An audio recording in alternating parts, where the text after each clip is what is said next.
안녕하세요. 리인파트너스 이승재 대표 변호사입니다. 안녕하세요. 엄민지 변호사입니다. 요새 길거리를 지나다니다 보면 홀덤바, 홀덤펍 광고들을 되게 자주 볼 수 있는데요. 이런 홀덤바나 게임 대회, 불법의 여지는 없는지 알아보도록 하겠습니다. 홀덤펍은 음식이나 주류를 파는 곳에서 게임을 하는 것이라고 생각하면 되는데요. 대부분의 경우 외식 상품권을 구매해서 게임 참여권을 얻게 됩니다. 이 외식 상품권에는 게임 참여비도 당연히 포함되어 있기 때문에 단순한 음식값보다는 그 가격이 당연히 비싸겠죠.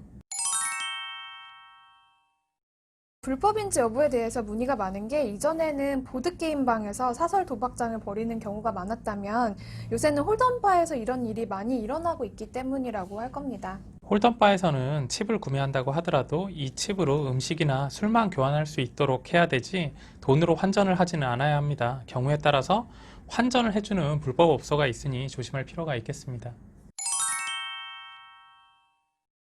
환전을 했는지 수수료를 받았는지 구체적으로 어떻게 운영이 되었는지에 따라서 적용 법조는 달라질 수 있습니다. 대개 게임산업진흥법이라든가 도박개장죄 등이 적용되는데요. 이 경우 도금의 규모나 운영 방법에 따라서 구속수사와 실형이 선고되기도 합니다. 또 최근에 문제가 되는 게 행정 지침을 어기고 이런 불법 영업을 하는 사례가 있다는 건데요.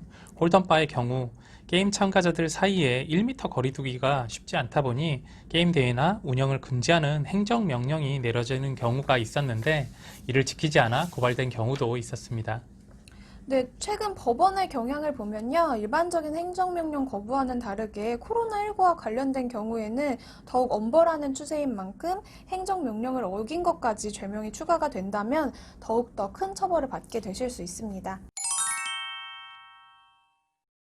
홀덤펍에서는 게임대회 등도 주최하고 있습니다. 이때 대개 도박죄의 적용을 피하기 위해서 상금을 돈으로 환전해 주지는 않고 가상화폐와 같은 현물로 주고 그마저도 후원사에서 지급하는 것으로 방법도 달리하고 있는데요. 그렇다고 하더라도 형사처벌을 완전히 피할 수 있는 것은 아닙니다.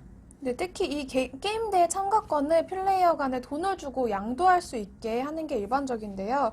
이 경우 게임 대회에 사람들이 돈을 내고 참여하는 것과 다를 게 없고 사람들이 돈을 내고 도박을 해서 우연한 기회에 돈을 따간다고 한다면 형법에서 처벌하는 도박과 다를 게 없겠죠. 간혹 참가권을 사람들끼리 돈을 주고 거래한다는 것을 몰랐다는 점을 주장하시는 분들도 계신데 사실 이 참가권의 현금 거래를 막으면 게임 대회에 참가하는 사람 자체가 적어지기 때문에 말이 되지 않는 주장이라는 걸 수사기관에서도 익히 알고 있기 때문에 적절한 소명 방법이 아닐 수 있다는 점도 참고해 주시기 바랍니다.